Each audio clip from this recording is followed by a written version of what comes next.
हाम्रो आज पहिलो तिमोथीबाट पास्टरीय पत्रहरूबाट दोस्रो क्लास हामी गर्न गइरहेका छौँ। अनि हामी पहिलो तिमोथी 1 अध्यायबाट आज अध्ययन गर्नेछौँ।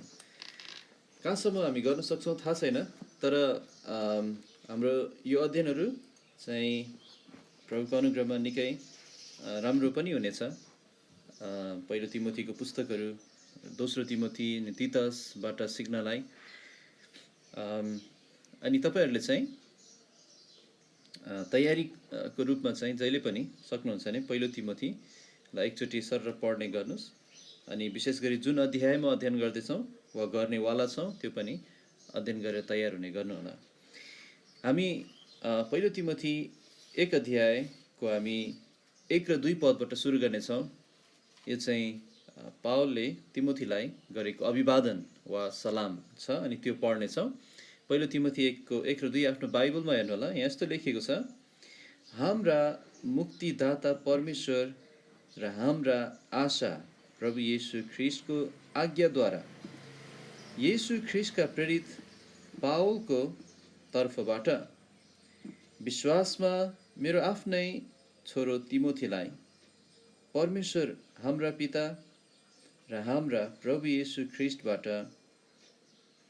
अनुग्रह, कृपा र शान्ति। अब हामी यहाँ केही कुराहरू हेर्नेछौँ। पहिलो हामी हेर्नेछौँ परमेश्वर को हुनुहुन्छ यो खण्डबाट। दोस्रो हामी हेर्नेछौँ येशू को हुनुहुन्छ। तेस्रो हामी हेर्नेछौँ पावल को थिए। अनि पावललाई आफूलाई प्रेरित भनेकोमा प्रेरित शब्दको 3टा प्रयोगहरू हामी हेर्नेछौँ। त्यसपछि हामी हेर्नेछौँ तिमोथी को थिए। अनि पिता र पुत्रबाट विश्वासीहरूले अटुट रूपमा वा निरन्तर अविरल रूपमा के पाउँछन्? अनुग्रह, कृपा र शान्ति। अनि यसरी हाम्रो यो पहिलो खण्ड वा 1 देखि 2 पदको पावलको अभिवादनबाट अध्ययन हुनेछ। त्यसैले पहिला हामी यहाँ विचार गरौँ परमेश्वर को हुनुहुन्छ। उहाँलाई यहाँ केही नामहरू दिइएको छ। अनि त्यसमध्ये एउटा चाहिँ यहाँ पहिलो तिमोथी 1 र 2 पदबाट हामी अध्ययन गर्दैछौँ। यहाँ भर्खर शर्मादाईको कल आएको छ। अनि परमेश्वर को हुनुहुन्छ? पहिलो तिमोथी 1 र 2 अनुसार पहिला उहाँलाई भनेको छ हाम्रा मुक्तिदाता। यसरी सुरु गरेको छ पहिलो तिमोथीको पत्र है, हाम्रा मुक्तिदाता। त्यसैले उहाँ मुक्तिदाता हुनुहुन्छ। मानिसहरूप्रति परमेश्वरको मूल चरित्र यही हो। अनि उहाँ यसमा प्रसन्न पनि हुनुहुन्छ। उहाँ मानिसहरूलाई मुक्ति दिन इच्छा गर्ने परमेश्वर हुनुहुन्छ। उहाँ नै हुनुहुन्छ जसले मुक्तिको योजना बनाउनु भयो अनन्ततामा, संसार सृष्टि हुनुभन्दा अगाडि। अनि उहाँ नै हुनुहुन्छ जसले आफ्नो पुत्रको बलिदानद्वारा हामीलाई अनन्त जीवन दिने र हामीलाई मुक्ति दिने योजना उहाँले बनाउनु भयो। पुत्रले त्यो काम क्रुसमा पुरा गर्नुभयो र उहाँ पुत्र मुक्तिदाता हुनुहुन्छ। तर यसको योजना बनाउनु नै परमेश्वर हुनुहुन्छ अनि उहाँ पनि मुक्तिदाता हुनुहुन्छ है। अनि उहाँ केवल यहुदीहरूको मात्र होइन, तर सारा संसारको मुक्तिदाता हुनुहुन्छ। अनि यसले के देखाउँछ? परमेश्वरको 2टा गुण देखाउँछ। उहाँ प्रेम गर्नुहुने र वास्ता गर्नुहुने परमेश्वर हुनुहुन्छ। त्यसरी यो पत्र यसरी सुरु भएको छ, हाम्रा मुक्तिदाता है। अनि दोस्रो कुरा, परमेश्वर को हुनुहुन्छ? उहाँलाई हाम्रा पिता भनेको छ। पहिलो तिमोथी 1:2 यहाँ लेखिएको छ, विश्वासमा मेरो आफ्नै छोरो तिमोथीलाई परमेश्वर हाम्रा पिता। यो एउटा सुन्दर सम्बन्ध हामीलाई परमेश्वरले दिनुभएको छ। योहन्ना 1:12 लेखिएको छ, तर जतिले उहाँलाई विश्वास गरे तिनीहरूलाई, तर जतिले उहाँलाई ग्रहण गरे तिनीहरूलाई उहाँले परमेश्वरका सन्तान हुने अधिकार दिनुभयो, अर्थात् तिनीहरूलाई जसले उहाँको नाममा विश्वास गर्दछन्। परमेश्वरलाई विश्वास गर्नेहरूले एउटा नयाँ सम्बन्ध पाएका छन्। परमेश्वर हाम्रो पिता हुनुभएको छ। पहिला हामीले उहाँलाई यसरी चिनेका थिएनौँ। पहिला हामी उहाँसँग यो सम्बन्धमा आएका थिएनौँ। तर उहाँ हाम्रो मुक्तिदाता हुनुभएको हुनाले पहिलो कुरा हाम्रो पिता हुन सक्नुभयो। योहन्ना 10:20-17 बौरी उठ्नु भएको ख्रिस्टले, है, योहन्ना 20 अध्यायको 17 बौरी उठ्नु भएको ख्रिस्टले यसरी भन्नुभयो, म मेरा पिता र तिमीहरूका पिता कहाँ जान्छु। अनि उहाँले यो नयाँ सम्बन्धलाई उहाँले अझै स्पष्ट प्रकाशमा ल्याउनु भयो। त्यसरी परमेश्वर को हुनुहुन्छ? उहाँ मुक्तिदाता हुनुहुन्छ र साथै उहाँ हाम्रा पिता हुनुहुन्छ। अब दोस्रोमा हामी हेरौँ यो खण्डअनुसार येशू को हुनुहुन्छ। येशूलाई पनि यहाँ केही नामहरू दिएको छ, है। पहिलो उहाँलाई हाम्रा आशा भनिएको छ। पहिलो तिमोथी 1:1 त्यहाँ पढ्नेछौँ। यहाँ लेखेको छ, हाम्रा मुक्तिदाता परमेश्वर र हाम्रा आशा प्रभु येशू ख्रिस्टको आज्ञाद्वारा, यसरी भनेको छ। ख्रिस्टलाई हाम्रा आशा भनिएको छ। एकछिन विचार गरौँ। तिमोथी जब यो पत्र उसले पाएका थिए अनि जब पावलले तिमोथीलाई पत्र लेखेका थिए, तब तिमोथी कुन ठाउँमा थिए? तिमोथी चाहिँ एफेसस भन्ने ठाउँमा थिए। अनि एफेसस भन्ने ठाउँमा पावलले झन्डै 3 वर्ष बसेर त्यहाँ परिश्रम गरेका थिए। त्यसपछि त्यहाँको प्राचीनहरूलाई केही अर्थीहरू दिएर पावल आफ्नो बाटो लागेका थिए। अनि त्यसको केही समयपछि पावलले तिमोथीलाई एफेससमा पठाएका थिए, त्यहाँको अगुवाई गर्नलाई, त्यहाँको काममा व्यस्त हुनलाई, है। अनि यो काम सजिलो काम होइन। कुनै पनि ठाउँमा, कुनै पनि मण्डलीमा प्रभुको बगाललाई देखरेख गर्नु, सुसमाचार सुनाउनु सजिलो काम छैन। यो परमेश्वरको काम हो, त्यसैले हामीलाई उहाँको सामर्थ्य चाहिन्छ। अनि तिमोथीलाई पनि सजिलो थिएन, किनभने एक त एफेसस एउटा मूर्ति पूजाको ठाउँ थियो। त्यहाँ चाहिँ डायना भन्ने एउटा देवी थियो, जसलाई चाहिँ यौन कामुकताको देवी पनि भनेर चिनिन्थ्यो। अनि त्यसैले निकै भ्रष्ट ठाउँ थियो एफेसस। कुन चाहिँ ठाउँ छैन होला र अहिले? कुन चाहिँ ठाउँ छैन होला र सदोम र गमोरा जस्तो? हामी यो वर्तमान दुष्ट संसारमा छौँ, है। अनि नेपाल पनि वर्तमान दुष्ट संसारमै पर्दछ। यहाँ भएका मूर्तिहरू, अनि यहाँ भएका विचारहरू, यहाँ भएका मानिसहरू, अनि यो ठाउँमा परिश्रम गर्न सजिलो छैन। तैपनि परमेश्वरले यति प्रेम गर्नुभएको छ यी डायनाका उपासकहरूलाई समेत, अनि मूर्ति पूजामा डुबेका मानिसहरूलाई समेत, कि उहाँले आफ्ना सेवकहरूलाई त्यहाँ राख्नु भएको छ। अनि त्यहाँ हुँदाखेरि जसरी तिमोथी एक्लै थिए, अनि त्यो साथसाथै तिमोथी निराश पनि त्यहाँ हुनु नौलो कुरा होइन। प्रभुको काम गर्दा हामी कतिपटक हामीलाई त्यस्तो चुनौतीहरू आउन सक्छ, है। अनि त्यो बाहेक पनि तिमोथी चाहिँ अलिक डराउने किसिमको मानिस थिए भनेर हामी बाइबलमा देख्न सक्छौँ, है। दोस्रो तिमोथीमा पावलले तिमोथीलाई विशेष गरी यो शिक्षा दिनु पर्यो, है। नडराऊ, नलजाऊ, हामीलाई डरको आत्मा दिनुभएको छैन। अनि साथै तिमोथी चाहिँ प्राय बिमार पनि रहने गर्थे, उनको पेटको समस्या थियो, त्यो हामी पछि हेर्नेछौँ तिमोथीका पुस्तकहरूमा। अनि यस्तो अवस्थामा, यस्तो व्यक्तिलाई यस्तो सेवा गरिरहेको ठाउँमा, त्यस्तो स्थानमा यो आशा भन्ने शब्दले निकै ताजा बनाएको हुनुपर्छ निश्चय पनि।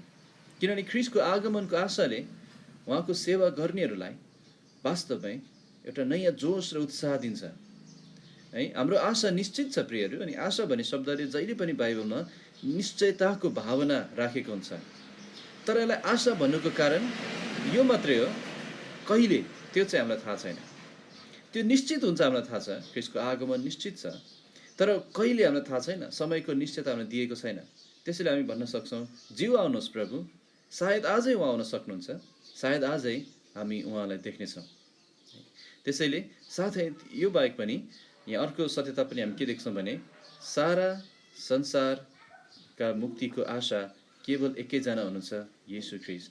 त्यसैले उहाँ सत्य परमेश्वर हुनुहुन्छ, अनि उहाँ हाम्रो एकमात्र आशा हुनुहुन्छ। सारा संसारको मुक्तिको निम्ति पनि एउटै आशा भनेको कामहरू होइन, धर्म होइन, मूर्तिहरू होइन, तर एकजना व्यक्ति अर्थात् येशू ख्रिस्ट। उहाँलाई अर्को नाम पनि दिइएको छ, उहाँलाई प्रभु भनिएको छ। प्रभु भन्ने शब्द चाहिँ ग्रिकमा किरियोस भन्ने शब्दबाट आउँछ, अनि कोही कोहीले यसलाई कुरियोस भनेर पनि उच्चारण गर्ने गर्छन्। यसको अर्थ हो अधिकारमा सर्वोच्च, शासक, मालिक। अनि यो शब्द चाहिँ हिब्रूमा यहोवा भन्ने शब्दसँग पनि यसलाई बराबर रूपमा प्रयोग गरिएको छ, र साथै एदोनाई भन्ने शब्दसँग पनि प्रयोग गरेको छ। जब पिता परमेश्वरलाई प्रयोग गरिन्छ, हिब्रूको यहोवा भन्ने शब्दसँग यसलाई तुलना गरेर प्रयोग गरिन्छ, अनि ख्रिस्टलाई प्रयोग गर्दा प्राय एदोनाई भन्ने शब्दसँग यसलाई तुलना गरेर प्रयोग गरिन्छ। तर जे भए पनि हामी के बुझ्न सक्छौँ भने येशू ख्रीष्ट जो हाम्रो आशा हुनुहुन्छ, उहाँ नै हाम्रो किरियोस हुनुहुन्छ, हाम्रो प्रभु हुनुहुन्छ। हाम्रो जीवनमा हुने हरेक सामाजिक सम्बन्धहरू होस् वा प्राकृतिक सम्बन्धहरू होस्, भनेको हाम्रो पारिवारिक सम्बन्धहरू होस्, यो सबै उहाँको अधिकारको अधीनतामा हामीले अभ्यास गर्नुपर्छ। हाम्रो सम्बन्धहरू अनि यो बाहेक पनि हाम्रो व्यवहारहरू, यो सबै उहाँको अधिकारको अधीनतामा अभ्यास गरिनुपर्छ। अनि साथै मण्डली पनि उहाँको अधिकारको अधीनतामा रहेर अभ्यास गर्नुपर्छ। मण्डलीका सेवकहरूले ख्रीष्ट हाम्रा मालिक हुनुहुन्छ।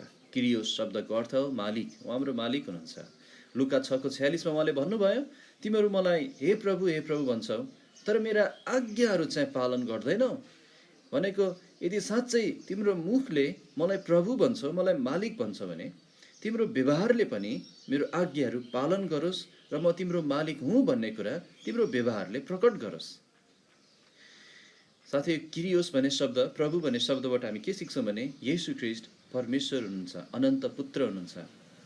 अनि उहाँलाई प्रभु भनेको हुनाले पहिलो तिमोथी 6:15 अनुसार हामी सिक्न सक्छौँ कि उहाँ चाहिँ प्रभुहरूका प्रभु पनि हुनुहुन्छ है। अनि उहाँलाई अर्को नाम दिएको छ, तेस्रो येशू भनिएको छ। अनि येशू शब्दको अर्थ चाहिँ मुक्तिदाता। मत्ती 1:21 भनेछ, तिमीले उहाँको नाम येशू राख्नु, किनभने उहाँले आफ्ना जनहरूलाई तिनीहरूका पापहरूबाट मुक्त गराउनुहुन्छ। उहाँ मुक्तिदाता हुनुहुन्छ। हेर परमेश्वरका थुमालाई जसले संसारको पाप उठाइ लैजानुहुन्छ, यूहन्ना 1:21। साथै उहाँलाई ख्रीष्ट भनिएको छ। ख्रीष्ट शब्दको अर्थ चाहिँ अभिषिक्त जन, नियुक्त गरिएको जन। हिब्रूमा मसीह भन्ने शब्द। अनि यहाँबाट के सिक्छौँ भने येशू ख्रीष्ट नै पुरानो नियममा प्रतिज्ञा गरिनु भएको व्यक्ति हुनुहुन्छ। उहाँ मसीह हुनुहुन्छ, उहाँ ख्रीष्ट हुनुहुन्छ। अनि तेस्रो कुरा पनि हामी विचार गरौँ। यहाँ हामीले हेऱ्यौँ परमेश्वर को हुनुहुन्छ, उहाँ मुक्तिदाता हुनुहुन्छ, उहाँ हाम्रो पिता हुनुहुन्छ। पुत्र वा येशू ख्रीष्ट को हुनुहुन्छ, उहाँ हाम्रो आशा हुनुहुन्छ, उहाँ प्रभु हुनुहुन्छ, उहाँ येशू हुनुहुन्छ र उहाँ ख्रीष्ट हुनुहुन्छ। अब एकछिन हाम्रो आशा र हाम्रो मुक्तिदाता परमेश्वर अनि येशू ख्रीष्टले प्रयोग गर्नुभएको यी व्यक्तिहरूको बारेमा अध्ययन गरौँ। पावल को थिए? पावलले यहाँ आफैलाई प्रेरित भनेका छन्। एक पद फेरि पढौँ। यहाँ लेखेको छ, हाम्रा मुक्तिदाता परमेश्वर र हाम्रा आशा प्रभु येशू ख्रीष्टको आज्ञाद्वारा येशू ख्रीष्टका प्रेरित पावलको तर्फबाट। त्यसैले ख्रीष्ट येशूका प्रेरित भनेर आफैलाई पावलले सम्बोधन गर्छ।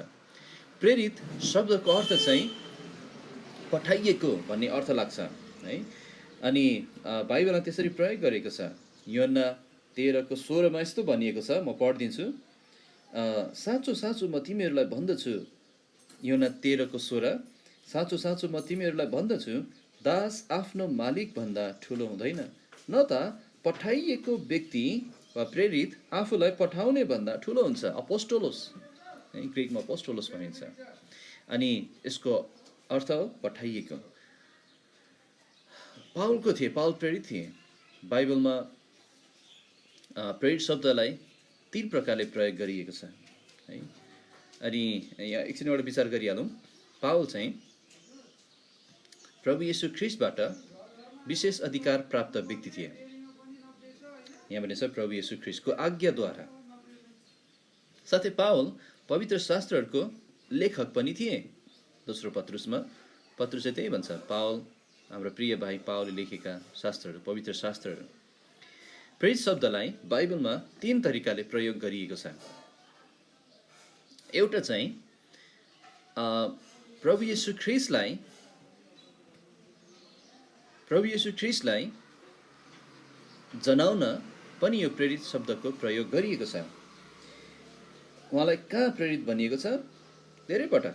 यूहन्नाको पुस्तकभरि उहाँले मलाई पिताले पठाउनु भयो भनेको छ। पहिलो यूहन्ना 4:14 पिताले पुत्रलाई संसारका मुक्तिदाता हुनका निम्ति पठाउनु भयो भनेको छ। तर सिधै उहाँलाई प्रेरित नै भनेर सम्बोधन गरिएको चाहिँ हिब्रू 3:1 हो। हिब्रू 3 अध्यायको 1 पदमा त्यहाँ लेखेको छ, यस कारण हे पवित्र भाइहरू हो, स्वर्गीय बोलावटका भागीदारहरू हो, हामीले स्वीकार गरेका प्रेरित र महापुजारीलाई अर्थात् ख्रीष्ट येशूलाई ध्यान देऊ।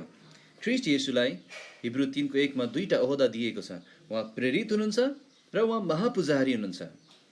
प्रेरितको रूपमा पिताको प्रतिनिधि गर्दै उहाँ हामी कहाँ आउनुभयो पठाइएर।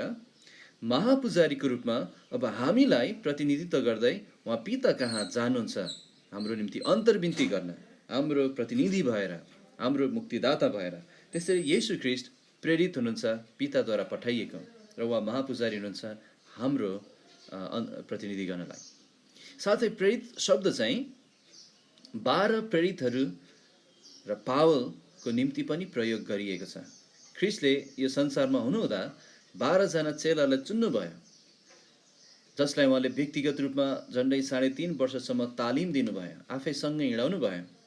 त्यो 12 जनामा एकजना चाहिँ धोकेबाज निस्कियो, यहुदा इस्करियोती, जसको सट्टामा प्रेरित 1 अध्यायमा मत्थियासलाई चुनिएको छ। त्यसरी यी चाहिँ 12 विशेष प्रेरितहरू थिए। अनि पावल चाहिँ केही समयपछि अन्य जातिहरू कहाँ पठाइनको निम्ति विशेष रूपमा चुनिएका प्रेरित थिए। अनि यी प्रेरितहरू 12 प्रेरितहरू र पावल, यी प्रेरितहरू चाहिँ मण्डलीको जग हुनलाई पठाइएका थिए। एफएसी 2:20 भनेको छ, हामी प्रेरित र भविष्यवक्ताहरूको जगमाथि बसालिएका छौँ। त्यसैले यस अर्थमा आज प्रेरितहरू छैनन्। यो विशेष तरिकाको प्रेरित हुनलाई त्यहाँ केही लक्षणहरू परमेश्वरले दिनुभएको थियो। दोस्रो कोरिन्थी 12:12 त्यहाँ पल्टाउन सक्नुहुन्छ यदि चाहनुहुन्छ भने। दोस्रो कोरिन्थी 12:12 यी प्रेरितहरूका केही लक्षणहरू उहाँले दिनुभएको थियो। दोस्रो कोरिन्थी 12:12 लेखेको छ, साँच्चै नै प्रेरितका लक्षणहरू तिमीहरूका बीचमा सम्पूर्ण धीरज साथ चिन्हहरू, अचम्मका कामहरू र सामर्थ्यका कामहरूमा प्रकट गरिएका थिए। त्यसैले परमेश्वरले यी विशेष 12 प्रेरितहरू र पावल विशेष गरी पठाइएको प्रेरित, यी प्रेरितहरू चिन्नलाई केही लक्षणहरू दिनुभयो। अनि आज यस अर्थमा संसारमा प्रेरितहरू छैनन्, किनभने यो प्रेरित हुनलाई ख्रीष्टलाई देखेको हुनुपर्थ्यो। पावलले धेरैचोटि ख्रीष्टलाई देखेका थिए, अनि सम्भवतः ख्रीष्टले पावललाई धेरै कुराहरू सिकाउनु भएको थियो। उहाँले केही रहस्यहरू प्रकट गर्नुभएको थियो पावललाई, जुन पावलले मण्डलीलाई प्रकट गरे। तर त्यो बाहेक चिन्हहरू, आश्चर्य कामहरू र सामर्थ्यका कामहरू गर्न सक्नु पर्थ्यो। यो गर्न सक्ने अहिले कोही पनि छैन। अनि अहिले किन यी प्रेरितहरू छैनन् भने एफएसी 2:20 अनुसार यिनीहरू त जगहरू हुन्। जग एकचोटि बसालिन्छ, त्यसपछि त्यसमाथि घर निर्माण गरिन्छ। जगहरू घरिघरि बसालिँदैन। त्यसैले अहिले प्रेरितहरू छैनन्। तर साथै तेस्रो कुरा चाहिँ परमेश्वरका वचनका सेवकहरूलाई पनि सामान्य अर्थले प्रेरितहरू भनिएको छ। प्रेरित भन्ने शब्द प्रयोग गरिएको छ। यी व्यक्तिहरू उहाँका प्रचारकहरू हुन्, उहाँका मिसनरी हुन्, उहाँका सुसमाचार प्रचार गर्ने व्यक्तिहरू हुन्। उदाहरणको लागि फिलिपी 2:25 एपाफ्रोडिटसलाई दूत भनेर भनिएको छ। ग्रिकमा चाहिँ एपोस्टोलस भन्ने शब्द प्रयोग गरिएको छ। एपाफ्रोडिटस चाहिँ प्रेरित थिए। कुन अर्थमा भने परमेश्वरको सन्देश पुर्याउने व्यक्तिको अर्थमा। अनि यस अर्थमा चाहिँ आज पनि संसारमा प्रेरितहरू छन्, अर्थात् तपाईँ र हामी ख्रीष्टका प्रेरितहरू हौँ। उहाँले हामीलाई पठाउनु भएको छ उहाँको सुसमाचार सुनाउनलाई। तर हामी ख्रीष्टको ओहदाअनुसार प्रेरित होइनौँ र 12 प्रेरितहरू जस्तो प्रेरितहरू होइनौँ, विशेष प्रेरितहरू होइनौँ। खालि हामी उहाँको वचन सुनाउन पठाइएको भन्ने अर्थमा हामी उहाँका दूतहरू, उहाँका प्रेरितहरू। अब एकछिन तिमोथीलाई विचार गरौँ। तिमोथी को थिए? तिमोथी विश्वासमा पावलको आफ्नै छोरो भनिएको छ है। पहिलो तिमोथीमा फर्क्यौँ। पावलले भन्छ 2 पद, विश्वासमा मेरो आफ्नै छोरो तिमोथीलाई। किन पावलले तिमोथीलाई छोरा भनेको? यहाँ पावलले शरीरमा भनेका छैनन्, पावलले विश्वासमा भनेका छन्। त्यसैले केही कारणहरू हामी सोच्न सक्छौँ। तिमोथी पावलको आत्मिक छोरा थिए। किन होला? पहिलो चाहिँ पावलले तिमोथीलाई ख्रीष्टमा डोर्याएको हुनाले हुनसक्छ। त्यसैले पहिलो प्रचार यात्रामा पावल जब लुस्त्रा पुगेका थिए, त्यहाँ चाहिँ तिमोथीलाई ख्रीष्टमा डोर्याएको हुनसक्छ। अनि त्यसैले दोस्रो प्रचार यात्रामा आउँदाखेरि चाहिँ पावलले तिमोथीलाई सेवकाईमा उत्साह दिँदै प्रयोग पनि गरेका थिए। त्यसैले किन छोरो थिए? पावलले तिमोथीलाई ख्रीष्टमा डोर्याएको हुनाले, सेवकाईमा उत्साह दिँदै प्रयोग गरेको हुनाले, र अर्को चाहिँ चेलापनमा हुर्काउँदै तालिम दिएको हुनाले पावलले तिमोथीलाई चेलापनमा हुर्काएका थिए अनि उहाँको वचनमा तालिम दिएका थिए। अनि तिमोथीलाई यो पत्रहरूद्वारा पनि तालिम दिइरहेका छन्। त्यसैले हामीलाई ख्रीष्टमा डोर्याउनेहरू, हामीलाई चेलापनमा डोर्याउनेहरू, हामीलाई सेवकाईमा उत्साह दिनेहरू वास्तवमै हाम्रो आत्मिक बुबाहरू हुनुहुन्छ है। हामी बुबा भनेर सम्बोधन नगरौँला, तर उहाँहरू हाम्रो आत्मिक बुबा हुनुहुन्छ अनि हामी विश्वासमा छोराहरू हौँ। पाँचौँ कुरा हामी विचार गरौँ। अब विश्वासीहरूले पिता र पुत्रबाट अटुट रूपमा के पाउँछन्? 2 पदमा यस्तो भनेको छ, विश्वासमा मेरो आफ्नै छोरो तिमोथीलाई परमेश्वर हाम्रा पिता र हाम्रा प्रभु येशू ख्रीष्टबाट अनुग्रह, कृपा र शान्ति भनेर भनिएको छ। त्यसैले विश्वासीले के पाउँछन् अटुट रूपमा? परमेश्वरबाट, त्रिएक परमेश्वरबाट अनुग्रह पाउँछन्, कृपा पाउँछन् र शान्ति पाउँछन्। अनि विशेष गरी परमेश्वरको सेवा गर्ने र उहाँको बगालको देखरेख गर्ने, उहाँको मण्डलीमा परिश्रम गर्ने तिमोथी जस्ता व्यक्तिहरू, सेवकहरूलाई अनुग्रह, कृपा र शान्ति अटुट रूपमा चाहिन्छ नै। अनि परमेश्वरलाई यो थाहा छ र उहाँले आफ्ना जनहरूलाई यो दिनहुँ दिनुहुन्छ। पहिलो कुरा हेरौँ, अनुग्रह। अनुग्रह भनेको परमेश्वरको विशेष निगाह हो है। अनि अनुग्रह भनेको चाहिँ हामीले पाउन अयोग्य कुराहरू पाउनु, हामीले पाउन अयोग्य कुराहरू, जस्तै मुक्ति हामी पाउन योग्यका थिएनौँ, स्वर्ग, आत्मिक आशिषहरू हामी पाउन योग्यका थिएनौँ र छैनौँ पनि। तैपनि ख्रीष्ट येशू को कारणले, अझ यसरी भनौँ यसलाई, ख्रीष्टको क्रुसको कामको आधारमा हामीले पाउन अयोग्य कुराहरू पाउनु। के को आधारमा पाइरहेछौँ हामीले यो अयोग्य कुराहरू? ख्रीष्टको क्रुसको कामको आधारमा, उहाँको क्रुसको बलिदानको आधारमा। अनि विशेष गरी विश्वासीहरूलाई 2 प्रकारको अनुग्रहहरू दिइएको छ। एउटा चाहिँ मुक्तिको निम्ति हामीलाई अनुग्रह दिएको छ, एफएसी 2:8-10 भनेको छ, विश्वासद्वारा अनुग्रहले तिमीहरूले मुक्ति पाएका छौ। त्यसैले हामीलाई मुक्ति दिने अनुग्रह दिनुभएको छ भने, दोस्रो चाहिँ उहाँको सेवा गर्ने अनुग्रह पनि हामीलाई दिनुभएको छ है। त्यसैले हामीले एकचोटि अनुग्रह पायौँ मुक्ति पाउँदा, अनि त्यति मात्र होइन, हामीलाई दिनहुँ अनुग्रह चाहिन्छ, हरेक कुरामा अनुग्रह चाहिन्छ। विशेष गरी उहाँको सेवा गर्नलाई अनुग्रह चाहिन्छ। पावलले एफएसी 3:7 यसरी भनेका छन्, एफएसी 3:7 उहाँको शक्तिको प्रभावकारी कार्यद्वारा मलाई दिइएको परमेश्वरको अनुग्रहको दान अनुसार म त्यही सुसमाचारको सेवक बनाइएँ। त्यसैले उहाँको अनुग्रहको दान अनुसार हामी उहाँको सेवा गर्दैछौँ। अनि यो बाहेक बाइबलमा अरू अनुग्रहहरूको कुरा गरिएको छ जुन परमेश्वरले हामीलाई दिनुहुन्छ। अब तपाईँले यो टिप्न भ्याउनु हुँदैन होला, तर म सरस्वती बताइदिन्छु। हामीले पाउने अरू थप अनुग्रहहरू, दुःख भोग्ने अनुग्रह, फिलिपी 1:29 भनेको छ, आत्मिक वरदानहरूको अभ्यास गर्ने अनुग्रह, रोमी 12:6, साथै मण्डलीहरू स्थापना गर्ने अनुग्रह, पहिलो कोरिन्थी 3:10, यस दुष्ट संसारमा पवित्र जीवन जिउने अनुग्रह, दोस्रो कोरिन्थी 1:12, परमेश्वरको कामको निम्ति र परमेश्वरका जनहरूको खाँचो पुरा हुने गरी दिने अनुग्रह, सधैँभरि सब कुरामा पुरा भरिभरा भएर हरेक असल कामका निम्ति तिमीहरू भरपुर हो भनेर हामीलाई सबै अनुग्रहहरू दिनलाई उहाँ योग्य हुनुहुन्छ भनेको छ। परीक्षाहरू र सङ्कष्टहरू सहने अनुग्रह हामीलाई दिनुभएको छ। परमेश्वरको वचनको सेवा गर्ने अनुग्रह जुन अघि हामीले हेऱ्यौँ एफएसी 3:7, खाँचो पर्दा सहायता पाउने अनुग्रह, हिब्रू 4:16, खाँचो पर्दा अनुग्रह प्राप्त गरौँ भनेर, र साथै परमेश्वरको ग्रहण योग्य सेवा गर्ने अनुग्रह, हिब्रू 12:28। त्यसैले हामीले ख्रीष्टद्वारा धेरै अनुग्रह पाएका छौँ। बाइबलले भन्छ अनुग्रहमाथि अनुग्रह हामीले पाएका छौँ। प्रभुलाई धन्यवाद होस् उहाँको अनुग्रहको लागि। अनि अर्को कुरा पावलले तिमोथीलाई भन्छन्, तिमीले कृपा पनि तिमीलाई दिइएको छ तिमोथी, कृपा भनेको परमेश्वरको दया हो। अनुग्रह भनेको पाउन अयोग्य कुराहरू पाउनु, स्वर्ग, आशिष अनि अधिकारहरू, हकको सम्पत्तिहरू। कृपा भनेको पाउन योग्य कुराहरू नपाउनु, जस्तै दण्ड, नरक, क्रोध। हामी यो पाउन योग्यको थियौँ, तर परमेश्वरको कृपाको कारण उहाँले यो हामीलाई दिनुभएको छैन। अनि हामी के सिक्छौँ भने एउटा व्यक्तिले जहिले पनि कृपाको गहिरो खाँचोको अनुभव गर्नुपर्छ। मलाई कृपाको खाँचो छ, विशेष गरी खतराको समयहरूमा। अनि हाम्रो व्यक्तिगत अयोग्यताको कारणले पनि हामीलाई कृपाको गहिरो खाँचो पर्छ।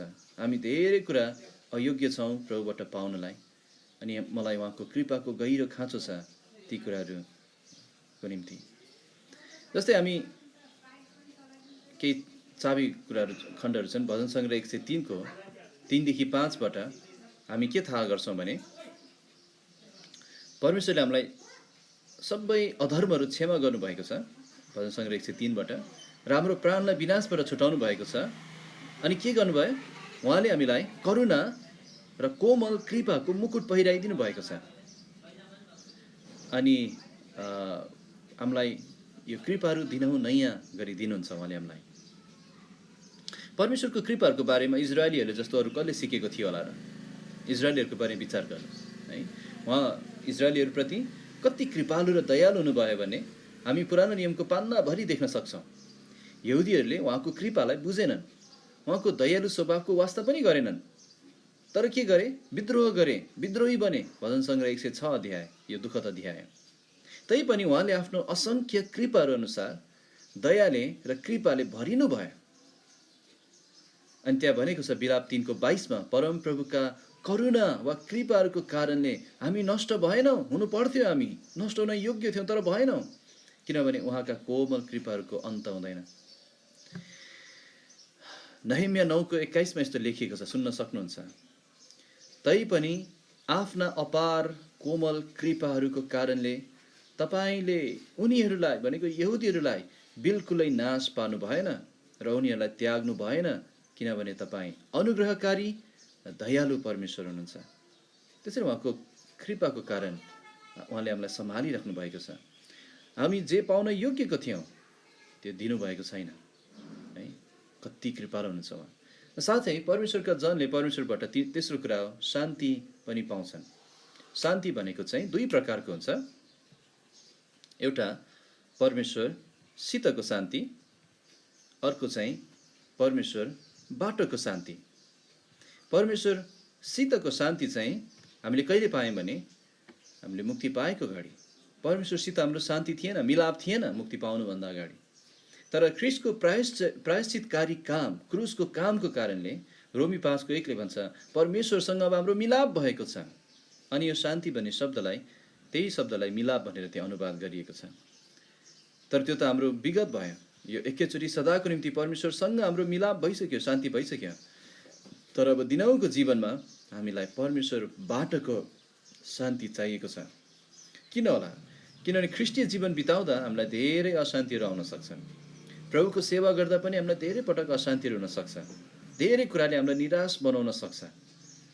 अनि परमेश्वरको शान्तिले नै हाम्रो हृदयहरूमा राज्य गर्नुहुन्छ। फिलिपी 4 मा बताएको छ है, परमेश्वरको शान्तिले तिमीहरूको हृदयहरूमा राज्य गर्नेछ। अनि यो शान्ति चाहिँ हाम्रो जीवनमा परमेश्वरको अनुग्रह र कृपाको परिणाम हो। किनभने यहाँ क्रमलाई विचार गर्नुहोस् है। पावलले भन्छन् अनुग्रह पहिला, अनि कृपा, अनि त्यसको फलस्वरूप अन्तिममा त्यहाँ के हुन्छ? शान्ति हुन्छ। त्यसैले हामी भन्न सक्छौँ परमेश्वर गडबडका परमेश्वर हुनुहुन्न, तर शान्तिका परमेश्वर हुनुहुन्छ। अनि उहाँ शान्ति दिन रुचाउनुहुन्छ। 1 कोरिन्थी 14 को 33। अनि एउटा कुरामा यहाँ ध्यान दिनुपर्छ कि यो शान्ति चाहिँ त्रिएक परमेश्वरबाट आउँछ। यो अनुग्रह, कृपा र शान्ति त्रिएक परमेश्वरबाट आउँछ। पावलले दुई पद कसरी भन्छन् हेर्नुहोस् त त्यहाँ, विश्वासमा मेरो आफ्नै छोरो तिमोथीलाई परमेश्वर हाम्रा पिता र हाम्रा प्रभु येशू ख्रिस्टबाट अनुग्रह, कृपा र शान्ति। अनि हामीले एउटा कुरा ध्यान दिनुपर्छ, यदि अनुग्रह, कृपा र शान्ति हामी निरन्तर पाउन चाहन्छौँ भने परमेश्वर हाम्रो पिता हुनुपर्छ, हामीले नयाँ गरी जन्मेको हुनुपर्छ, हाम्रो पिता हुनुपर्छ, र साथै येशू ख्रिस्ट हाम्रो प्रभु हुनुपर्छ भनेको हामी मुखले मात्र होइन तर जीवनले नै उहाँलाई हाम्रो प्रभु बनाएर उहाँको आज्ञाहरू पालन गरिरहेका। लुका 6:46 अनुसार तिमीहरू मलाई हे प्रभु त भन्छौ तर मेरो आज्ञाहरू पालन गर्दैनौ। के साँच्चै तपाईँ यहाँ सुनिरहनु भएकाहरू परमेश्वर तपाईँको पिता हुनुहुन्छ निश्चय पनि है, तर मेरो प्रश्न के उहाँ साँच्चै येशू ख्रीष्ट तपाईँको प्रभु हुनुहुन्छ अथवा दिनहुँको जीवनमा उहाँलाई पहिलो स्थान दिँदै आफ्नो मालिक हुनुहुन्छ भनेर थाहा गर्दै उहाँको आज्ञाहरू पालन गर्न उत्साहित हुँदै यसरी जिरहनु भएको छ भने निश्चय पनि तपाईँले अनुग्रह कृपा र शान्ति पाउन सक्नुहुन्छ। तर यदि होइन तपाईँ ख्रीष्टलाई आफ्नो प्रभु बनाइरहनु भएको छैन, तपाईँको जीवनमा मूर्तिहरू छन्, तपाईँको अर्कै मालिक छ भने तपाईँले यो अनुग्रह कृपा र शान्ति कदापि पाउन सक्नुहुँदैन है। त्यसैले यसरी जोडिएको छ अनुग्रह कृपा र शान्ति पाउनलाई ख्रीष्ट हाम्रो प्रभु हुनुपर्छ। अब हामी दोस्रो खण्ड हेर्नेछौँ प्रभुको इच्छामा, हामीसँग समय छ। एउटा आज्ञा त्यहाँ दिइएको छ पहिलो तिमोथी 1:3-7 है। मलाई आशा तपाईँले देखिरहनु भएको छ। पहिलो तिमोथी 1:3-7 एउटा आज्ञा हामीलाई दिइएको छ। हामी 3-7 पदलाई सरस्वती पढ्नेछौँ, आफ्नो बाइबलमा हेर्नुहोला। पहिलो तिमोथी 1:3-7 म मेसिडोनिया जाँदा मैले तिमीलाई एफेससमा बसेर त्यहाँका कतिजनालाई अर्कै किसिमको शिक्षा नसिकाओ अनि दन्त्य कथाहरू र नटुङ्गिने वंशावलीहरूमा ध्यान नलगाओ भन्ने आज्ञा दिनु भनी बिन्ती गरेथेँ। सोही अब पनि गर्दछु। तीद्वारा विश्वासद्वारा हुने ईश्वरीय उन्नति होइन, बरु वाद विवादहरू पैदा हुन्छन्। अब चोखो हृदय, असल विवेक र निष्कपट विश्वासबाटको प्रेम नै यस आज्ञाको उद्देश्य हो, जसबाट कतिजना, यहाँ जतिजना भनेको छ त्यो कतिजना हुनुपर्छ, जसबाट कतिजना भड्किएर व्यर्थका बकबकपट्टि लागेका छन्।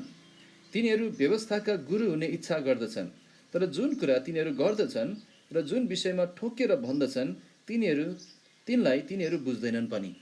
त्यसैले यहाँ एउटा आज्ञा हामी देख्छौँ। एउटा कुरा हामी स्पष्ट के हुनुपर्छ भने त्यस समयमा त्यस ठाउँमा एफेससमा जहाँ तिमोथी थिए त्यहाँ चाहिँ झुटा शिक्षकहरूको समस्या थियो।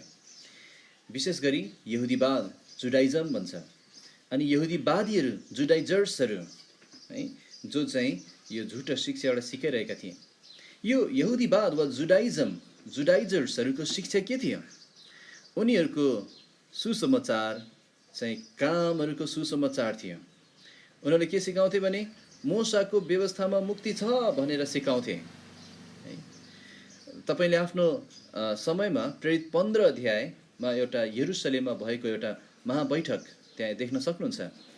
किनभने यरुसलेममा यी प्रेरितहरू, मण्डलीका जगहरू, खाँबाहरू चाहिँ यो झुटो शिक्षासँग लडिरहेका थिए, कसरी व्यवहार गर्ने सिकिरहेका थिए। अनि प्रेरित 15 मा उनीहरूले भन्छ, उनीहरूले एउटा निष्कर्ष निकाल्छन् कि ख्रिस्टियनहरूलाई मूसाको व्यवस्था नलाद्नु नै उनीहरूलाई उचित लाग्छ है।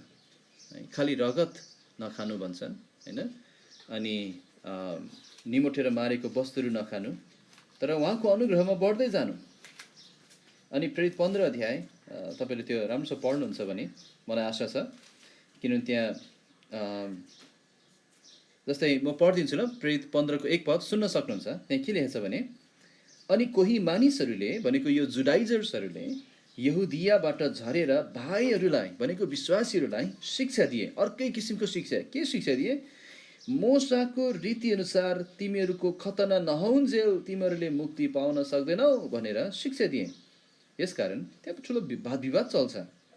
अनि त्यसपछि उनीहरू यरुसलेम जान्छन् है। ल यरुसलेम गएर प्रेरितहरूसँग कुरा गरौँ। अनि त्यहाँ एउटा महासभा बसिन्छ, बैठक बसिन्छ, अनि त्यहाँ उनीहरूले निष्कर्ष निकाल्छन् कि हामी दुःख नदिउँ है, यति मात्र लेखौँ, मूर्तिका अशुद्धताहरूबाट, व्यभिचारबाट, घाँटी निमोठेर मारेका वस्तुहरूबाट, रगतबाट अलग रह, अनि मोसाको व्यवस्थाबाट भनेको मोसाको व्यवस्था नलाद्नु नै उत्तम लाग्छ उनीहरूलाई। अनि त्यसैले तपाईँले पढ्नु होला प्रेरित 15 अध्याय पुरै पढ्नुहोस्। जस गलातीको मण्डलीहरूमा पनि यही समस्या थियो, व्यवस्थावाद भनौँ, जुडाइजर्स, यहुदीवाद, जसले चाहिँ सिकाइरहेको थियो यो अर्कै शिक्षाहरू। अब यहाँ केही मैले बुदाहरू बनाउन खोजेको छु। झुटा शिक्षकहरू को थिए? यहुदीवादहरू थिए, यहुदीवादीहरू भनौँ, जुडाइजर्सहरू। उनीहरूको त्रुटि के थियो? उनीहरूले चाहिँ यहुदी धर्म र ख्रिस्टीय मत वा विश्वास, ख्रिस्टीय विश्वास, यसरी भन्नुमा चाहिँ ख्रिस्टीय विश्वासको मिसावट गर्दै थिए। उनीहरूले के गर्दै थिए? उनीहरूले व्यवस्था र अनुग्रह मिसाउँदै थिए। अनि साथै उनीहरूले चाहिँ अलमलमा पार्न दन्त्य कथाहरू, वंशावलीहरू र व्यर्थको वाद विवादहरू उनीहरूले गर्ने गर्थे। कहिलेदेखि गरे? ख्रिस्ट यो संसारमा हुँदादेखि नै गरे उनीहरूले, है। ख्रिस्टलाई पनि उनीहरूले प्रश्न मात्रै सोधिरहेको थिए, जवाफ खोज्दैनथे। उनीहरूको शिक्षा के थियो? उनीहरूको शिक्षा थियो मुक्ति पाउन खतना गरि नै पर्छ, एउटा वा अर्को किसिमले मोसाको व्यवस्था पालन गर्नै पर्छ कुनै तरिकाले। उनीहरू भन्दैथे मोसाको व्यवस्था नै विश्वासीहरूको जीवन जिउने आधार हो। अनि उनीहरूले भन्थे विश्वास त गर्नुपर्छ ख्रिस्टमाथि, तर त्यो विश्वास गरेपछि चाहिँ एउटा अन्य जातिले जब ख्रिस्टलाई विश्वास गर्छ तब ऊ व्यवस्था पालन गर्न स्वतन्त्र हुन्छ। अनि यो व्यवस्था पालन गर्न ढोका खुल्छ। उसले अब खतना गर्नुपर्छ, व्यवस्था पालन गर्नुपर्छ र उसले मुक्ति पाउँछ। यसरी सिकाउँथेन उनीहरूले। कि अहिले पनि छन् यस्ता जुडाइजर्सहरू? छन्, आधुनिक जुडाइजर्सहरू यस्तै छ। उनीहरूले के सिकाउँछ भने भन्छ मुक्तिको निम्ति विश्वास गर्नुपर्छ, तर गर्नु परे पनि मुक्तिलाई पुरा गर्न बप्तिस्मा लिनुपर्छ। त्यति मात्र होइन, तपाईँ कुनै एउटा मण्डलीको सदस्य बन्नुपर्छ, है। व्यवस्था पालन गर्नुपर्छ, दशांश दिनुपर्छ, असल कामहरू गर्नुपर्छ। यो आधुनिक जुडाइजर्सहरू हुन्। त्यसैले जसरी तिमोथीलाई चुनौती थियो यिनीहरूको सामना गर्न, आज हामीलाई पनि छ। किनभने आजका जुडाइजर्सहरू यी नामहरूले चिनिएका छन्। Roman Catholic, Mormon, seventh day एडभेन्टिस्टहरू, क्यारिजमेटिकहरू। क्यारिजमेटिकको त अझ स्वर्ग नरकको दर्शनहरू सब दन्त्य कथाले भरिएको छ। रोमन क्याथोलिकमा पनि मरियम स्वर्गको रानी रे, मान्छे मरेपछि चाहिँ कुनै एउटा बिचमा गएर बस्छ रे, अनि क्याथोलिक फादरलाई पैसा दिएर प्रार्थना गर्न लाग्यो अनि स्वर्ग जान्छ रे। यो सब दन्त्य कथाले भरिएको छ। मोर्मन दन्त्य कथाले भरिएको छ। अब हामी यसलाई कसरी प्रतिजवाफ दिन सक्छौँ? कसरी प्रतिरक्षा गर्न सक्छौँ? पहिलो कुरा हामीले बुझ्नुपर्छ, केवल ख्रिस्टमाथि राखिएको केवल विश्वासद्वारा, केवल अनुग्रहले मात्र मुक्ति पाइन्छ। यसलाई अङ्ग्रेजीमा यसरी भन्ने गरिन्छ, faith alone, grace alone, Christ alone. विश्वास मात्र, अनुग्रह मात्र, ख्रिस्ट मात्र। हाम्रो मुक्तिको कारण यही हो, यो बाहेक अरू केही पनि होइन। ख्रिस्टीय जनको जीवन जिउने नियम ख्रिस्ट हुनुहुन्छ, अनुग्रह हो, व्यवस्था होइन। गलातीको पुस्तकले यही सिकाइरहेको छ, गलाती 3:24-25। यदि एउटा व्यक्ति व्यवस्थाको अधीनतामा छ भने ऊ श्रापको अधीनतामा छ। किनभने व्यवस्था तोड्न बित्तिकै ऊ के हुन्छ? श्रापित हुन्छ, है। साथै ख्रिस्टले आफू श्राप बनेर हामीलाई व्यवस्थाको श्रापबाट छुटकारा दिइसक्नु भएको छ। गलाती 3:13ले त्यही सिकाउँछ। हाम्रो निम्ति श्राप बनेर उहाँले हामीलाई व्यवस्थाको श्रापबाट छुटकारा दिनुभएको छ।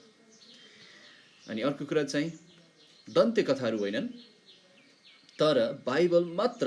त्यसैले स्क्रिप्चर अलोन भन्न सक्छौँ होला। बाइबल मात्र हाम्रो विश्वासको आधार हो। त्यसैले कुनै मान्छे स्वर्ग पुगेर आयो होला, नरक पुगेर आयो होला सपनामा, हामी त्यो विश्वास गर्दैनौँ। दन्त्य कथाहरू। अनि यहुदीहरूले निकै दन्त्य कथाहरू सुनाउँथे, है। त्यो अहिले समय भने त्यो पनि बताउँला। तसर्थ यस्तै व्यक्तिहरूले, यहुदीवादीहरूले दन्त्य कथाहरू नटुङ्गिने वंशावलीहरूमा ध्यान लगाउँथे। यहुदीहरूको धेरै दन्त्य कथाहरू थिए। उनीहरूले के भन्थे भने दुष्ट आत्मा चाहिँ हाम्रो हातको नङमा आएर बस्छ अरे, अनि हात नधोइकन खाना खायो भने दुष्ट आत्मा चाहिँ भित्र जान्छ अरे, अनि मान्छेलाई अशुद्ध पार्छ अरे। त्यसैले खाना खानुभन्दा अगाडि हात धुनुपर्छ। अब हात त धुनुपर्छ, तर दुष्ट आत्मा छिर्छ भनेर होइन, फोहोर छिर्छ, कीटाणु छिर्छ भनेर। तर यहुदीहरूको दन्त्य कथा त्यस्तो थियो। अनि त्यसैले हात धुनुपर्छ भन्ने शिक्षा सिकाइरहेको थिए। अनि त्यसैले येशू ख्रिस्टले उनीहरूलाई सिकाउनु पर्यो, जे भित्र छिर्छ त्यसले अशुद्ध पार्दैन, तर जे बाहिर निस्किन्छ, दुष्टता नङमा होइन, दुष्टता हृदयमा छ भनेर सिकाउनु भयो उहाँले। किनभने उनीहरूको सबै कुराहरू चाहिँ दन्त्य कथाले भरिएको थियो। अनि त्यसैले त्यो शिक्षा, त्यो अर्कै शिक्षा, एफएसएसमा भएको अर्कै शिक्षा चाहिँ प्रेरितहरूको शिक्षा थिएन, खाँटी सत्यताको शिक्षा थिएन। हामीले केही कुरा सिक्नुपर्छ। झुटा शिक्षकहरू आज पनि सक्रिय छन्। तसर्थ ख्रिस्टीय सेवकहरू जागो रहनुपर्छ। तसर्थ पावलले तिमोथीलाई एउटा आज्ञा दिन्छन्, सैन्य आज्ञा, आदेश है। मैले आज्ञा गरेथेँ, मैले बिन्ती गरेथेँ है। आज्ञा भन्ने शब्द चाहिँ उच्च दर्जाको हाकिमबाट कडा आदेश दिनु भन्ने अर्थमा प्रयोग गरिएको छ। अनि यो आज्ञा भन्ने शब्द पहिलो तिमोथीमा मात्र 7 पटक उल्लेख गरिएको छ। त्यसैले कति महत्त्वपूर्ण छ यो। पावलले के भन्दै थिए? पावलले भन्दै थिए, तिमोथी तिमी पास्टर मात्र होइनौ तर सिपाही पनि हौ, यो आज्ञा ध्यान दिऊ। अब हामी पनि यो आज्ञा ध्यान दिउँ। के हो यो आज्ञा? यो आज्ञा के हो? एक अध्यायको 3 र 4 पदमा यो आज्ञाको दुईटा भाग हामी देख्छौँ। 3 र 4 पढौँ। म मेसिडोनिया जाँदा मैले तिमीलाई एफेससमा बसेर त्यहाँका कतिजनालाई अर्कै किसिमको शिक्षा नसिकाऊ। त्यसैले आज्ञा के हो? अर्कै किसिमको शिक्षा नसिकाऊ। अनि यो आज्ञाको अर्को पाटो पनि छ, 4 पद। अनि दन्त्य कथाहरू र नटुङ्गिने वंशावलीमा ध्यान नलगाऊ भन्ने आज्ञा दिनु भनी बिन्ती गरेथे। त्यसैले के हो यो आज्ञा? यो आज्ञा हो अर्कै किसिमको शिक्षा नसिकाऊ, दन्त्य कथामा ध्यान नलगाऊ, नटुङ्गिने वंशावलीहरूमा ध्यान नदेऊ। किन यो आज्ञा दिनुभयो प्रभुले? किन यो आज्ञा दिए पावलले? 5 पदमा चाहिँ यो आज्ञाको उद्देश्य बताइएको छ। फल के हो? यो आज्ञाको फल के हो? उद्देश्य के हो? 5 पद हेरौँ। अब चोखो हृदय, असल विवेक र निष्कपट विश्वासबाटको प्रेम नै यस आज्ञाको उद्देश्य हो। कतिजनालाई चाहिँ यो 5 पद बुझ्न गाह्रो भएको देखेँ कि बाइबल टिप्पणीकारहरूलाई पनि। उनीहरूले चाहिँ यो आज्ञालाई 10 आज्ञासँग जोडिरहेको थियो। अनि 10 आज्ञाको उद्देश्य चाहिँ ठिक प्रेम हो। अनि ख्रिस्टले पनि त्यसरी नै भन्नुभयो, प्रेम गर। तर खास यो 10 आज्ञासँग जोडिएको छैन। यो 5 पदको आज्ञा भन्ने शब्द चाहिँ सन्दर्भ अनुसार तत्कालीन वा प्रत्यक्ष सन्दर्भ अनुसार 3 पद र 4 पदको आज्ञासँग जोडिएको छ। त्यसले अर्कै किसिमको शिक्षा नसिकाउनाले त्यहाँ के उद्देश्य छ, के फल दिन्छ त्यहाँ? अनि फल यही हो 5 पद अनुसार, प्रेम। तर कस्तो प्रेम? 5 पदमा 3टा किसिमको प्रेमको कुरा गर्छ पावलले। चोखो हृदयबाटको प्रेम, असल विवेकबाटको प्रेम र निष्कपट विश्वासबाटको प्रेम। यो प्रेम चाहिँ 3 तर्फी हुन्छ। हाम्रो प्रेम यो ध्यान दिनुपर्छ हामीले। 3 तर्फी प्रेम। परमेश्वरतर्फ एउटा विश्वासीजनले कुन 3 तर्फ प्रेम गर्छ? पहिलो चाहिँ परमेश्वरतर्फ प्रेम गरेको हुन्छ, विश्वासीजनहरूतर्फ उसको प्रेम हुन्छ, साथै हराएकाहरूतर्फ उसको प्रेम हुन्छ। परमेश्वरलाई मात्र होइन तर विश्वासीजनलाई मात्र होइन तर परमेश्वरलाई पनि, अनि परमेश्वर र विश्वासीजन मात्र होइन तर हराएकाहरूलाई पनि। अनि त्यसरी एउटा प्रभुको सेवा गर्ने व्यक्तिले यसरी 3 तर्फी प्रेम गर्न सिकेको हुनुपर्छ, परमेश्वरलाई, विश्वासीजनहरूलाई र हराएकाहरूलाई। अनि वास्तवमा आत्माको फल यही नै हो। त्यसैले यो आज्ञाले हामीलाई शुद्ध हृदयबाट यो प्रेम अभ्यास गर्न सहायता गर्दो रहेछ। यो आज्ञाले असल विवेकबाट यो प्रेम अभ्यास गर्न सहायता गर्दो रहेछ। अनि निष्कपट विश्वासबाट यो प्रेम अभ्यास गर्न सहायता गर्दो रहेछ। हाम्रो हृदयलाई परमेश्वरले शुद्ध पार्नु भएको छ उहाँको पुत्रको रगतद्वारा। हाम्रो विवेक असल भइराख्नुपर्छ। विवेक भनेको असल र खराबलाई जोख्न सक्ने चिज हो, एउटा तराजु हो। असल विवेक भयो भने हाम्रो तराजु चाहिँ त्यो सुन जोख्ने तराजु जस्तो हुन्छ। हाम्रो हृदय तराजु धेरै खालको हुन्छ है। तपाईँले बजारमा जानुभयो भने एउटा ठुलो तराजु पनि हुन्छ, बोरा जोखिएको हुन्छ। अनि त्यो बोरा जोख्दाखेरि त्यहाँ कहिलेकाहीँ चाहिँ 1-2 किलो पनि मतलब हुँदैन, बढी जाओस् कम जाओस् 200-400 ग्राम पनि मतलब हुँदैन, किन त्यहाँ निकै धेरै जोखिएको छ। तर जब सुनलाई जोखिन्छ त्यहाँ मतलब हुन्छ, 1 मिलिग्रामको पनि मतलब हुन्छ। एकदम होसियार भएर जोखिन्छ। अनि असल विवेक भएको व्यक्ति त्यही हो जसले चाहिँ प्रभुको वचन अनुसार जिउँदै सानो पापलाई पनि अनि सानो त्यो कुराहरूलाई पनि राम्रोसँग जोखिरहेको हुन्छ। असल र खराबलाई राम्रोसँग जोखिरहेको हुन्छ। उसको तराजु चाहिँ एकदम संवेदनशील हुन्छ, सुन जोख्ने तराजु जस्तो। उसको तराजु चाहिँ कुनै सब्जी मण्डीको त्यो ठुलो भाँडा जस्तो हुँदैन है, किनभने त्यहाँ खराब विवेक पनि हुन्छ। डामिएको विवेक भनेको छ पहिलो तिमोथीमा। जसले चाहिँ खराब अभ्यास गर्दा गर्दा उसको विवेकले यो खराब छ भन्न पनि छोडिसक्यो, उसको तराजु बिग्रिसक्यो। त्यसैले हाम्रो विवेकलाई असल राखिरहनुपर्छ उहाँको वचनअनुसार। अनि ठिक शिक्षाअनुसार, ठिक शिक्षाले, ठिक किसिमको शिक्षाले हाम्रो विवेकलाई असल राख्छ अनि हामी असल विवेकबाट उहाँलाई प्रेम गर्न सक्छौँ। साथै असल शिक्षा, ठिक खाँटी शिक्षाले हामीलाई निष्कपट विश्वासको अभ्यास गर्न सहायता गर्दो रहेछ। मिसाइएको विश्वास होइन, कपटीपूर्ण विश्वास होइन, देखा पर्ने एउटा अभ्यास गर्ने अर्को खालको विश्वास होइन, तर निष्कपट विश्वास। जे हो ऊ त्यही नै छ, कुनै छल नभएको नथनिएल जस्तै। अनि निष्कपट विश्वासबाट हामी प्रेम गर्न सक्दो रहेछौँ परमेश्वरलाई, विश्वासीजनलाई र हराएकाहरूलाई। साथै 4 पद अनुसार यो आज्ञाको उद्देश्य के हो भने विश्वासद्वारा हुने ईश्वरीय उन्नति पनि यो आज्ञाको उद्देश्य हो। विश्वासद्वारा हुने ईश्वरीय उन्नति। अब तर अर्कै शिक्षाको खराब फल चाहिँ के हो त? अर्कै शिक्षाको खराब फल चाहिँ 4 पद अनुसार देख्न सक्छौँ, दन्त्य कथाहरू। अब खाँटी शिक्षाभन्दा बाहिर जानु परेपछि दन्त्य कथाहरू बनाउन थाल्नुपर्छ है। जोसेफ स्मिथले मोर्मन सुरु गर्दा त्यस्तै गरी उसले दन्त्य कथाहरू बनाए, धेरै दन्त्य कथाहरू बनाए। एलन जी व्हाइटले धेरै दन्त्य कथाहरू बनाए सेभेन्थ डे एडभेन्टिस्टको सुरुवातको समयहरूमा। नटुङ्गिने वंशावलीहरू, अब यो ठ्याक्कै के भनेको थाहा छैन, तर यति थाहा छ यो नटुङ्गिने वंशावलीले चाहिँ वाद विवाद र व्यर्थको बगबग उत्पादन गर्दो रहेछ है। त्यसै अर्कै किसिमको शिक्षाले वाद विवाद अनि व्यर्थको बगबग ल्याउँदो रहेछ। अनि साथै यो अर्कै शिक्षाले व्यवस्थालाई गलत प्रयोग गर्न लगाउँछ। 8 देखि 11 पद। अनि त्यसैले 8 देखि 11 पदमा हामी तेस्रो खण्ड देख्छौँ, व्यवस्थाको सही प्रयोग। हामीसँग अझै 10 मिनट जति समय छ, त्यसैले त्यो पनि हामी हेर्नेछौँ। पहिलो तिमोथी 8 देखि 11 मा व्यवस्थाको सही प्रयोगको बारेमा हामीलाई बताएको छ। 8 देखि 11 पद हामी अब पढ्नेछौँ। अनि धेरै लामो छैन, छोटो छ यो अध्ययन चाहिँ। 8 देखि 11 पढौँ ल। यहाँ लेखेको छ पहिलो तिमोथी 8 देखि 11, तर हामी जान्दछौँ व्यवस्था असल छ यदि कसैले यसलाई नियमअनुसार प्रयोग गर्यो भने।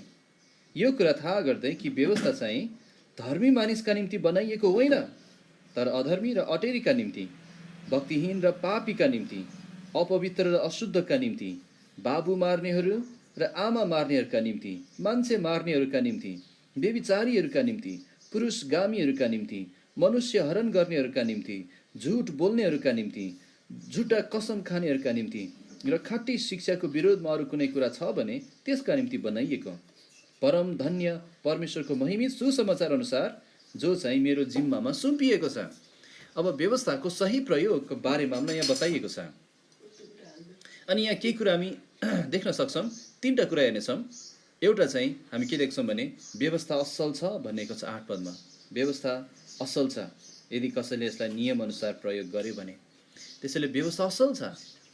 किन असल छ भने व्यवस्थाले परमेश्वरको धार्मिकता वा परमेश्वरको पवित्रता प्रकट गर्दछ। त्यसैले यो असल छ। किन असल छ व्यवस्था? किनभने व्यवस्थाले पापीको पापलाई देखाउँछ र मुक्तिको निम्ति उसलाई तयार पार्छ। त्यसैले व्यवस्था असल छ। त्यति मात्र होइन, व्यवस्था किन असल छ? व्यवस्थाले मुक्तिदाताको खाँचोलाई देखाउँछ र मुक्तिदाताको निम्ति हृदयलाई तयार पार्छ, उहाँलाई स्वीकार गर्नलाई तयार पार्छ। उसले पाप देखाउँछ अनि मुक्तिदातालाई देखाउँछ। मुक्तिको खाँचो देखाउँछ र मुक्तिदाताको खाँचोलाई देखाउँछ। अनि साथै व्यवस्था किन असल छ भने गलाती 3:24 अनुसार व्यवस्थाले हामीलाई मुक्तिदाता ख्रीष्ट कहाँ डोर्याउँछ। ख्रीष्ट कहाँ डोर्याउँछ। त्यसरी पहिलो कुरा हामीले हेऱ्यौँ, व्यवस्था असल छ। दोस्रो कुरा चाहिँ व्यवस्था धर्मीहरूको निम्ति होइन तर पापीहरूको निम्ति हो। त्यही भनेको छ यहाँ है। 9 पदले भन्छ यो कुरा थाहा गर्दै कि व्यवस्था चाहिँ धर्मी मानिसका निम्ति बनाइएको होइन, पापीहरूका निम्ति बनाइएको। तर हामीलाई थाहा छ धर्मी कोही छैन, एउटै पनि छैन। पापी सबैजना छन्, पाप रहित कोही पनि छैन। त्यसैले व्यवस्था सबैको निम्ति हो। व्यवस्थाले के गर्छ? सबैलाई दोषी ठहर्याउँछ। किनभने यहाँ 9 र 10 पदमा दिएको पापको सूचीहरू हाम्रो हृदयमा हामीले गरेका पापहरूको सूची हो। व्यवस्था हामीलाई दोषी ठहराउँछ र ख्रीष्ट कहाँ डोर्याउँछ। गलाती 3:24। अनि तर विश्वासीहरू हामीहरू धर्मी ठहराइएका छौँ ख्रीष्टको क्रुसको बलिदानको कारण। हामीलाई धर्मी घोषणा गरिएको छ है। त्यसैले व्यवस्थाले अब उसो हामीलाई दोषी ठहर्याउँदैन। त्यसैले अब व्यवस्था हाम्रो निम्ति होइन, किनभने हामी ख्रीष्टमा धर्मी ठहरिएका छौँ। ख्रीष्टको रगतको कारणले धर्मी ठहरिएका छौँ। अब हामी उहाँको अनुग्रहमा छौँ। तसर्थ व्यवस्था धर्मीहरूका निम्ति होइन। हाम्रो ओहदामा हामी धर्मी भएको हुनाले अब हामीमाथि व्यवस्थाको अधिकार छैन। अब तेस्रो कुरा हामीहरू, अन्तिम कुरा, यो कसरी प्रयोग गरिनुपर्छ है। तपाईँलाई सजिलो लागि अलिकति सानो गरिदिन्छु। यो व्यवस्था चाहिँ कसरी प्रयोग गरिनुपर्छ। अब धेरै बाइबलका टिप्पणीकारहरूलाई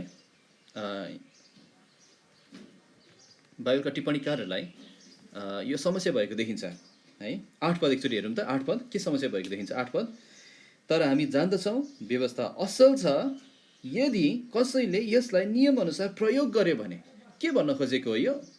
व्यवस्था असल छ रे यदि नियमअनुसार प्रयोग गर्यो भने। त्यसमा यो नियमअनुसार प्रयोग गर्नु भनेको के हो? अब हामीले यो यहाँनिर के बुझ्नुपर्छ भने यो नियमअनुसार भनेको के हो प्रभु? 8 पद चाहिँ खास 11 पदसँग जोडिएको छ है। 8 पद 11 पदसँग सिधा जोडिन्छ। अनि 9 र 10 चाहिँ यो बिचमा दिएको सूचना हो। यसलाई चाहिँ इङ्ग्लिसमा प्यारेन्थेसिस भन्छ। प्यारेन्थेसिस भनेको चाहिँ जस्तै यदि स्क्रिनमा देख्नुभयो भने हेर्न सक्नुहुन्छ। ए यहाँ बनेको छ अनि त्यसपछि बिचमा सूचना दिन्छ। बी र बी पनि छ त्यहाँ, अनि ए। त्यसरी खास यहाँ दिएको सूचना, सुरुमा दिएको सूचनालाई पछिको सूचनासँग जोडिन्छ सिधै। तर केही व्याख्या गर्नलाई बिचमा केही सूचनाहरू, थप सूचना दिइन्छ है। उपबुदा भनौँ न, मुख्य बुदा चाहिँ यहाँ छ अनि बिचमा उपबुदा दिन्छ। यसलाई चाहिँ प्यारेन्थेसिस भन्छ है।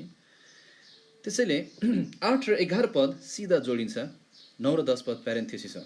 त्यसैले 8 पद एकचोटि हेरौँ फेरि। तर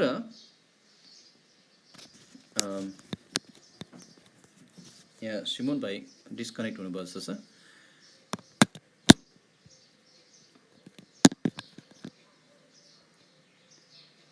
उहाँको फोन आउँछ कि एकैछिन हेरौँ ल। 8 पद पढौँ ल एकचोटि। हुन्छ ल, सिमोन भाइ फर्केर आउनु भएको छ। ल 8 पद हेरौँ एकचोटि फेरि। 1:8 यहाँ लेखेको छ, तर हामी जान्दछौँ व्यवस्था असल छ यदि कसैले यसलाई नियम अनुसार प्रयोग गर्यो भने। त्यसपछि कसरी नियम अनुसार प्रयोग गर्ने त प्रभु? 11 पदमा पावलले अब लगेर जोड्छ 8 पदलाई। 11 पदमा भन्छन्, परम धन्य परमेश्वरको महिमित सुसमाचार अनुसार जो चाहिँ मेरो जिम्मामा सुम्पिएको छ। त्यसैले व्यवस्थालाई नियम अनुसार प्रयोग गर्नु भनेको चाहिँ परमेश्वरको सुसमाचार अनुसार प्रयोग गर्नु हो। त्यसैले व्यवस्थाको उचित प्रयोग आज कसरी आउँछ भने एउटा व्यक्तिलाई धर्मी ठहराउनु होइन, तर व्यवस्थाको उचित प्रयोग गर्न यसलाई परमेश्वरको सुसमाचार अनुसार प्रयोग गर्नुपर्छ। अनि खास हामीले यसरी नै प्रयोग गर्छौँ होइन र? सुसमाचार सुनाउँदाखेरि 10 आज्ञा किन प्रयोग गर्छौँ? त्यो व्यक्ति पापी छ भनेर उसलाई खराब समाचार सुनाउन, ताकि असल समाचार, सुसमाचारको लागि ऊ तयार हुन सकोस्। ख्रीष्ट येशूमा मुक्ति छ, ख्रीष्ट येशूमा धार्मिकता छ। त्यसैले 8 पदलाई 11 पदसँग जोड्नुहोस्। तपाईँले आफ्नो बाइबलमा त्यसरी जोड्नुभयो हुन्छ। र 9 र 10 चाहिँ त्यो व्यवस्थाको बारेमा चाहिँ अलिकति सूचना दिएको छ, यो कस्तो व्यक्तिहरूको निम्ति बनाएको। तर यसलाई कसरी प्रयोग गर्नुपर्छ? 11 पद अनुसार, सुसमाचार अनुसार। अनि यहाँ भनेको छ परम धन्य परमेश्वर, वा एकदम धन्यवादको योग्य परमेश्वर, एकदम आशिषको परमेश्वर। अनि यहाँ भनेको छ महिमित सुसमाचार। यो सुसमाचारलाई किन महिमित भनेको? किनभने यो सुसमाचार महिमित छ किनभने ख्रीष्ट महिमित हुनुभएको छ। येशू ख्रीष्ट क्रुसमा जानुभन्दा अगाडि उहाँले यसरी प्रार्थना गर्नुभयो, पिता अब मेरो महिमा गर्नुहोस्, समय आएको छ मेरो महिमा गर्ने। अनि मानिसहरूले उहाँलाई क्रुसमा टाँगिदिए, उहाँलाई गिल्ला गरे, तर उहाँ तेस्रो दिनमा महिमाको साथ बौरी उठ्नुभयो। अनि उहाँ महिमामा स्वर्ग उचालिनु भयो, पिताको दाहिने हातमा सारा महिमामा बस्नु भएको छ। स्वर्गदूतहरू पनि उहाँको आराधना गर्छन्, उहाँलाई महिमा दिन्छन्। अनि त्यसैले उही येशू ख्रीष्ट, उही परमेश्वरका पुत्र थुमाको सुसमाचार भएको हुनाले यो सुसमाचार महिमित सुसमाचार हो। त्यसैले व्यवस्थाको सही प्रयोग यहाँ विषयमा हेर्न सक्नुहुन्छ होइन। यो 8 देखि 11लाई यही विषय दिएको छु मैले, व्यवस्थाको सही प्रयोग। हामीले 3टा विषय हेऱ्यौँ। 1 र 2 पदमा चाहिँ सलाम हेऱ्यौँ, पावलको अभिवादन। 3 देखि 7 पदमा हामीले त्यो एउटा आज्ञा हामीले हेऱ्यौँ, अर्कै शिक्षा नसिकाओ भन्ने आज्ञा। अनि 8 देखि 11 चाहिँ हामीले हेर्दैछौँ व्यवस्थाको सही प्रयोग। त्यसैले व्यवस्थाको सही प्रयोग भनेको चाहिँ के रहेछ त? महिमित सुसमाचार अनुसार। त्यसैले व्यवस्थाको सही प्रयोग भनेको महिमित सुसमाचार अनुसार प्रयोग गरिनुपर्छ। 3टा कुरा हामीले यसमा हेऱ्यौँ। व्यवस्था असल छ, व्यवस्था धर्मीहरूको निम्ति होइन, पापीहरूको निम्ति हो। सबैजना पापी छन्, तर विश्वासीहरू धर्मी ठहराएको हुनाले अबदेखि व्यवस्थाले हामीमाथि राज्य गर्दैन, हामी ख्रीष्टका आएका छौँ। अनि तेस्रो कुरा चाहिँ यसको प्रयोग कसरी गर्नुपर्ने रहेछ? नियमअनुसार प्रयोग गर्नुपर्छ यसलाई। अनि त्यो नियमअनुसार भनेको उहाँको सुसमाचार अनुसार हो, महिमित सुसमाचार अनुसार। महिमित सुसमाचार किनभने ख्रीष्ट महिमित हुनुभएको छ। अब यहाँसम्म हामी आज अध्ययन गर्नेछौँ। अनि म यहाँ स्क्रिन सेयर पनि बन्द गर्छु। प्रभु धन्यवाद होस्। अब अर्को हप्ता चाहिँ हामी 12 देखिको खण्ड हेर्नेछौँ। अनि त्यहाँ चाहिँ हाम्रो विषय हुनेछ पावलको धन्यवाद ज्ञापन है, धन्यवाद ज्ञापन।